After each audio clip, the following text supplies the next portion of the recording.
CM Madavoor നമസ്കരിക്കാറില്ല, നോമ്പ് നോൽക്കാറില്ല. നോമ്പ് നോറ്റവരെ വിളിച്ച് വെള്ളം കൊടുത്ത് നോമ്പ് മുറിപ്പിക്കും. സ്വർണ്ണ ചെയിനും വാച്ചും ധരിച്ചാണ് നടപ്പ്. ഇതൊക്കെയാണ് ഈ മഹാന്റെ വലിയ വിശേഷണങ്ങൾ. ഇങ്ങനെയുള്ള ഈ വ്യക്തി അള്ളാഹുവിന്റെ ഔലിയാക്കളിൽപ്പെട്ട മഹാനാണെന്ന് പൗരോഹിത്യം പറഞ്ഞു പ്രചരിപ്പിച്ചു. എന്നാൽ ശരീഅത്തിന്റെ ബാലപാഠങ്ങൾ പോലും അനുസരിക്കാത്ത ഇത്തരം ആളുകൾ അള്ളാഹുവിന്റെ ഔലിയാക്കളല്ലെന്നും കള്ളനാണയങ്ങളെ തിരിച്ചറിയണമെന്നും മുജാഹിദ് പ്രസ്ഥാനം സമൂഹത്തോട് വിളിച്ചു പറഞ്ഞു. എന്നാൽ ഇതു കേട്ട പൗരോഹിത്യം മുജാഹിദുകൾക്ക് ഔലിയാക്കളിൽ വിശ്വാസമില്ലെന്നും ഇവർ പുത്തൻവാദികളാണെന്നും വരെ പറഞ്ഞു പരത്തി. എന്നാൽ അതേ പുരോഹിതന്മാർ തന്നെ അന്ന് മുജാഹിദുകൾ പറഞ്ഞ അതേ ആദർശത്തിലേക്ക് തിരിച്ചു നടക്കുന്ന സന്തോഷകരമായ കാഴ്ചയാണ് ഇന്ന് നമുക്ക് കാണുവാൻ സാധിക്കുന്നത്. അതിന്റെ നേർക്കാഴ്ചകളിലേക്ക് നമുക്ക് കടക്കാം.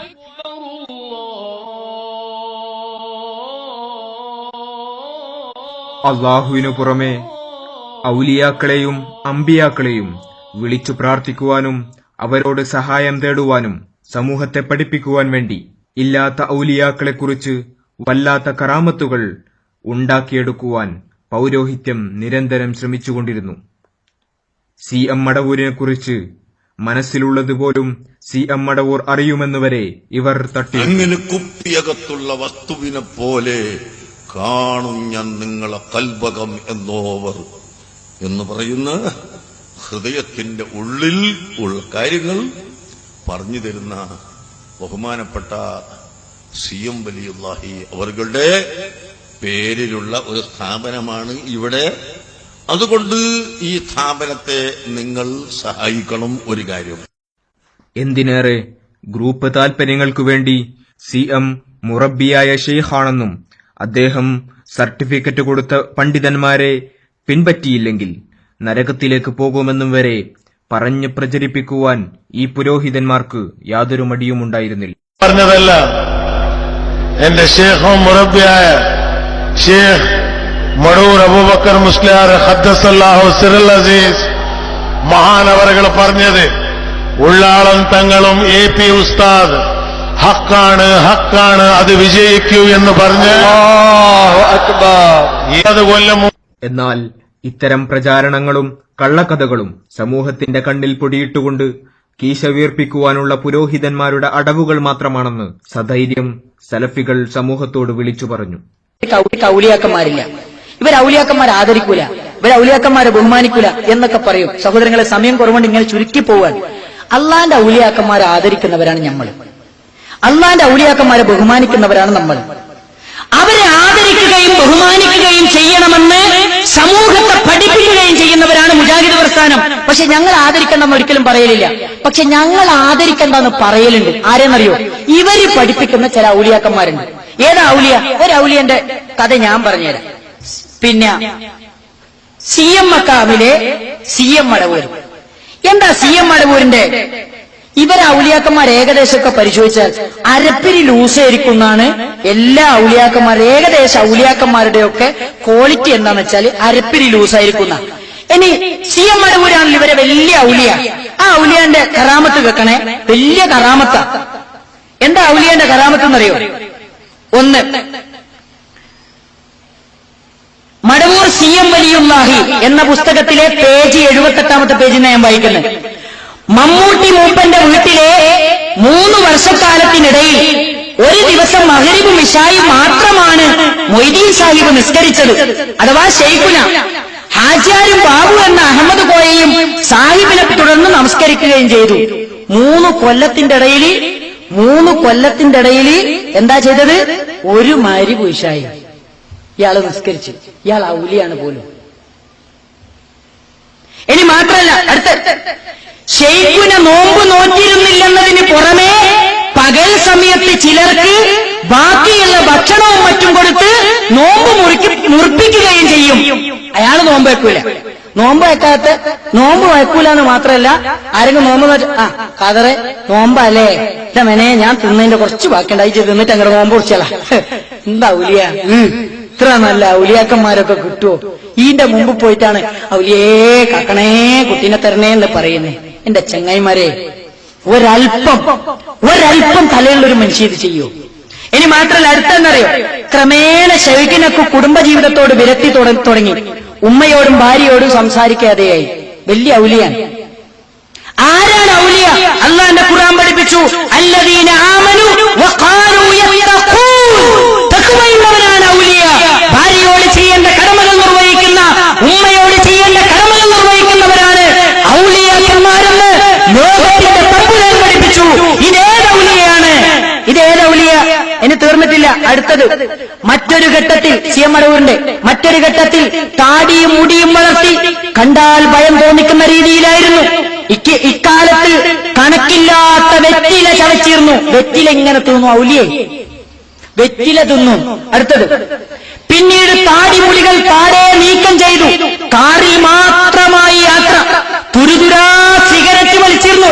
ഔലിയെ തുരുതുരാ സിഗരറ്റ് വലിച്ചിരുന്നു. സ്വർണ്ണ മോതിരവും ചെയിനും ധരിച്ചിരുന്നു. വെറ്റില മുറുക്കും, തുരുതുരാ സിഗരറ്റ് വലിക്കും, പിന്നെയോ സ്വർണത്തിന്റെ മോതിരം മാത്രമല്ല വാച്ചും ധരിച്ചിരുന്നു. മാത്രമല്ല പേന്റും കോട്ടും മാത്രമല്ല ടൈ പോലും കെട്ടിയിരുന്നതായി കണ്ടവർ പറയുന്നു. ബുഷിന്റെ മാതിരി ഇങ്ങനെ നടക്കുക. ഇതാണ് ഔലിയ. നിങ്ങൾ പറയും, ഇതേത് പാരമ്പര്യമുള്ള ഔലിയ? ഏത് പാരമ്പര്യം നിങ്ങൾക്ക് പറയാൻ ഈ ഔലിയാനെ? അരപ്പിന് ലൂസുകാലെന്നല്ലാതെ.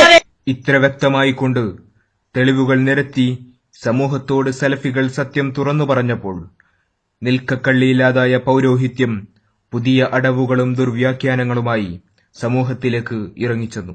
സിയം എന്ന് പറഞ്ഞത് ഒരു മജിദൂബായ ഒലീജാണ്. ഒരു മജിദൂബായ ഒലീജാണ്. മൂപ്പര് ചിലപ്പോൾ നമ്മൾ നിസ്കരിക്കണേ നമ്മൾ കാണൂല. നോമ്പിനൊക്കെ മൂപ്പര് ഭക്ഷണം കഴിക്കണേ ഞാൻ കണ്ടു. മജിദൂബ് ജദുബിൻ ഹാലിലെത്തിയ വലിയൊരു മഹാനാണ് അദ്ദേഹം. എന്നാൽ ഇത്തരം പദക്കസർത്തുകളുടെയും ദുർവ്യാഖ്യാനങ്ങളുടെയും മുനയൊടിച്ചുകൊണ്ട് കെ സമസ്തയിൽ തന്നെ പെട്ട റഹ്മത്തുള്ള ഖാസിമി എന്ന പണ്ഡിതൻ ഏതാനും വർഷങ്ങൾക്കു മുമ്പ് കോഴിക്കോട് വെച്ച് നടത്തിയ പ്രഭാഷണം നിങ്ങളുടെ ശ്രദ്ധയിലേക്കായി ഒന്നുകൂടി സമർപ്പിക്കുകയാണ്. മുജാഹിദുകൾ അന്നേ പറഞ്ഞ ആദർശം അതേപടി ഒരു സുന്നി പണ്ഡിതൻ ഇതാ വീണ്ടും ആവർത്തിക്കുകയാണ്. ആരാധനകളിൽ വളരെ കാണിഷ്യമുള്ള ആളുകളായിരിക്കണം. ചില ചികിത്സാരികൾ നിസ്കരിക്കൂല, ഔലിയാപ്പാപ്പാണെന്നാ പറയാ അല്ലേ? അടിച്ചിട്ട് ഓടിക്കണ്ട ഇവരെ മുഴുവൻ. നിങ്ങൾ മന്ത്രിയെ ഇരുത്തിയിട്ട് ഞാൻ അടിക്കണം എന്ന് പറയാല്ല കേട്ടോ, നിയമം ഞാൻ കയ്യിലെടുക്കല്ല. പക്ഷെ ഇസ്ലാമിക സൊസൈറ്റി രൂപപ്പെട്ടു വന്നാൽ അടി കൊടുക്കും. എന്തായി കാണിക്കുന്ന തമ്മാടിത്തരം? ഇതെന്റെ തിന്മയാണ്. നിസ്കരിക്കാത്ത ആളോ ഔലിയപ്പാപ്പ, നിസ്കരിക്കാത്ത ഔലിയ. ഏത് ഔലിയാണത്? എന്റെ ഔലിയപ്പാപ്പയാണത്. ഇങ്ങനെയായ എന്താ അടിസ്ഥാനം ഈ പറയുന്നത്? ഉമർ ഇബ്നുൽ ഖത്താബ് റളിയല്ലാഹുവിന്റെ കാലഘട്ടത്തിൽ ഒരാൾ വലിയ നിസ്കരിക്കാൻ വരില്ല. അപ്പൊ അന്വേഷിച്ചു. അവർ യുനാജി റബ്ബഹു, അള്ളാഹിനോട് വലിയ സംഭാഷണം നടത്തുന്ന ഒരു മഹാനാണ്, അദ്ദേഹത്തിന് നിസ്കാരമൊന്നും വേണ്ട, മഹാനാണ് എന്ന് പറഞ്ഞു അത്രേ. അപ്പൊ ഉമർ ഇബ്നുൽ ഖത്താബ് റളിയല്ലാഹു അൻഹു പറഞ്ഞു, ഞാൻ കുഴപ്പമൊന്നുമില്ല, പക്ഷേ അള്ളാഹിനോട് നിസ്കരിക്കാതെ സംഭാഷണം നടത്തണമെങ്കിൽ അള്ളാന്റെ ലോകത്തേക്ക് പോകണം. ഇത് ഉമറിന് ഇപ്പൊ അള്ളാഹു അധികാരം ഏൽപ്പിച്ച ലോകമാണ്. നിസ്കരിക്കാൻ വന്നിട്ടില്ലെങ്കിൽ തല ഞാനെടുക്കും. ചിന്തിക്കണം. അപ്പൊ അങ്ങനെയുള്ള ഔലിയന്മാർ ഇവിടെ ദർശനുണ്ട്. ചില ഔലിയന്മാരുടെയൊക്കെ കറാമത്ത നിസ്കരിക്കൂല, ശരീഅത്തില്ലാത്തവരെ സ്വീകരിക്കുന്നത് എങ്ങനെ? നിസ്കരിക്കാത്ത ആൾക്കാർക്ക് സമുദായം വഴിപ്പെട്ടു പോവുക. ഇത് വളരെ ശക്തമായി നമ്മൾ ചിന്തിക്കേണ്ടവർ. സിയം എന്ന് പറഞ്ഞത് ഒരു മജിദൂബായ ഒലീജാണ്. ഒരു മജിദൂബായ ഒലീജാണ്. മൂപ്പര് ചിലപ്പോൾ നമ്മൾ നിസ്കരിക്കണേ നമ്മൾ കാണൂല. നോമ്പിനൊക്കെ മൂപ്പര് ഭക്ഷണം കഴിക്കണേ ഞാൻ കണ്ടു. നിസ്കരിക്കാത്ത ആളോ ഔലിയപ്പാപ്പ, നിസ്കരിക്കാത്ത ഔലിയ. ഏത് ഔലിയാണത്? എന്റെ ഔലിയപ്പാപ്പയാണത്. ഇങ്ങനെയായ മൂപ്പര് ചിലപ്പോൾ നമ്മൾ നിസ്കരിക്കണേ നമ്മൾ കാണൂല. നോമ്പിനൊക്കെ മൂപ്പര് ഭക്ഷണം കഴിക്കണേ ഞാൻ കണ്ടു. ശരീഅത്തില്ലാത്തവരെ സ്വീകരിക്കുന്നത് എങ്ങനെ? മൂപ്പര് ചിലപ്പോൾ നമ്മൾ നിസ്കരിക്കണേ നമ്മൾ കാണൂല. നോമ്പിനൊക്കെ മൂപ്പര് ഭക്ഷണം കഴിക്കണേ ഞാൻ കണ്ടു. അടിച്ചിട്ട് ഓടിക്കണ്ട ഇവരെ മുഴുവൻ. അന്ന് ഇതു പറഞ്ഞതിന്റെ പേരിൽ റഹ്മത്തുള്ള ഖാസിമിക്കെതിരെ വാളോങ്ങിയ പി സമസ്തയിലെ പുരോഹിതന്മാർ തന്നെ ഇന്ന് അതേ വാദത്തിലേക്ക് തിരിച്ചു വന്നിരിക്കുകയാണ്. മുജാഹിദുകൾ വർഷങ്ങൾക്കു മുമ്പ് പറഞ്ഞ അതേ ആദർശം പി സമസ്തയിലെ ഏറ്റവും പ്രമുഖനായ പണ്ഡിതനായ പൊന്മള അബ്ദുൽ ഖാദർ മുസ്ലിയാർ ഇതാ ഏറ്റുപറയുകയാണ്. ഇബ്നു ഹജർ റഹിമഹുല്ലാഹ് പറഞ്ഞത് ഷഹാദത്തിന്റെ ബാബിൽ ഷഹാദത്തിന് പറ്റണമെങ്കിൽ അയാള് കബീറത്ത് വൻകുറ്റം ചെയ്യുന്ന ആളാകരുത്. അതേപോലെ തന്നെ ചെറുദോഷത്തിന്റെ മേലിൽ നിലവൃത്തിയാകുന്ന ആളാകരുത്. അതിനെ പുറത്തു പറഞ്ഞു അയാൾ മുറുവത്തുള്ള ആളാവണം. മുറുവത്ത് പോക്കുന്ന കാര്യങ്ങളൊന്നും ചെയ്യരുത്. മുറുവത്ത് പോക്കുന്നതിന് ഉദാഹരണമായി പറഞ്ഞിട്ടുണ്ട് താടി പിടിക്കാൻ. ഹറാമാവലനുസരിച്ച് പിന്നെ ആദ്യം പറഞ്ഞിട്ട് വിടും. ഇനി ഹറാമല്ല, ഒരു കറാത്തേ ഉള്ളൂ എന്നതനുസരിച്ചും ഒരു ശേഖനുണ്ടാകാൻ പറ്റൂല. കാരണം അയാളുടെ അദാലത്ത് നഷ്ടപ്പെടും എന്ന് പറഞ്ഞാൽ നിക്കായിന് സാക്ഷിക്ക് വരെ അയാളെ പറ്റൂലെന്നാ. പിന്നെ അവനെ ഒരു മുറബിയാക്കല് അല്ലെങ്കിൽ തബറുക്കിന് ശേഷാക്കല് അതിന് പറ്റില്ല. എന്നാ പിന്നെ ഇവിടെ ഒരു ചോദ്യമായി ഉന്നയിക്കാറുള്ളത് മടവൂർ താടി പിടിച്ചിട്ടുണ്ടല്ലോ എന്നാണ്. മടവൂർ മുറബിയ ശേഖാന്ന് ആരെ പറഞ്ഞു? മടവൂർ തന്നെ ഞാൻ ശേഖാണെന്ന് ആരെങ്കിലും പരിചയപ്പെടുത്തിയിട്ടുണ്ടോ?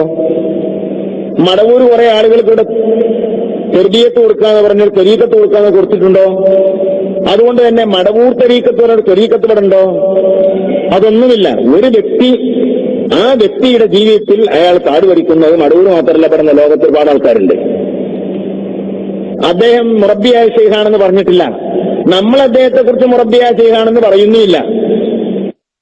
അൽഹംദുലില്ലാ, പതിറ്റാണ്ടുകളായി മുജാഹിദു പ്രസ്ഥാനം ഈ സമൂഹത്തോട് വിളിച്ചു പറഞ്ഞുകൊണ്ടിരിക്കുന്ന സത്യം AP സമസ്തയിലെ ഏറ്റവും പ്രമുഖനായ പണ്ഡിതനായ പൊന്മള അബ്ദുൽ ഖാദർ മുസ്ലിയാരുടെ നാവിൽ കൂടി തന്നെ പുറത്തു വന്നിരിക്കുകയാണ്. ഇതുപോലെ എല്ലാ കാര്യങ്ങളിലും മുജാഹിദു പ്രസ്ഥാനം പറഞ്ഞ സത്യമായ ആദർശങ്ങളിലേക്ക് നിങ്ങൾ തിരിച്ചുവരും എന്ന് തന്നെയാണ് ഞങ്ങളുടെ പ്രതീക്ഷ. എല്ലാറ്റിനുമുപരി അള്ളാഹുവിനു പുറമെ ഒരു ശക്തിയോടും ഇസ്തിആസ ചെയ്യരുത് എന്ന ഏറ്റവും പ്രധാനമായ തൗഹീദിലേക്കടക്കം നിങ്ങൾ തിരിച്ചു വരട്ടെ എന്ന പ്രാർത്ഥനയിലാണ് മുജാഹിദുകൾ. ഇതു കേൾക്കുന്ന സാധാരണക്കാരായ സുന്നി പ്രവർത്തകരെ, ഇത്രയും കാലം മുജാഹിദുകൾ പറഞ്ഞത് കളവാണെന്നു പറഞ്ഞ നിങ്ങളുടെ പുരോഹിതന്മാർ പതിറ്റാണ്ടുകൾക്ക് ശേഷം സത്യം തുറന്നു പറഞ്ഞിരിക്കുകയാണ്. ഇതിനിടയിൽ മരിച്ചുപോയ സാധാരണക്കാരായ സുന്നി പ്രവർത്തകരുടെ ഗതി എന്താണ്? CM മടവൂർ ഔലിയാണെന്ന് വിചാരിച്ചുകൊണ്ട് ഔലിയാക്കന്മാരോട് അള്ളാഹുവിനു പുറമെ തേടാം എന്ന നിങ്ങളുടെ വാദം വിശ്വസിച്ചുകൊണ്ട് ആ മക്ബറയിൽ പോയി കരഞ്ഞു പ്രാർത്ഥിച്ചവരുടെ പരലോകത്തെ ഗതി എന്താണ്?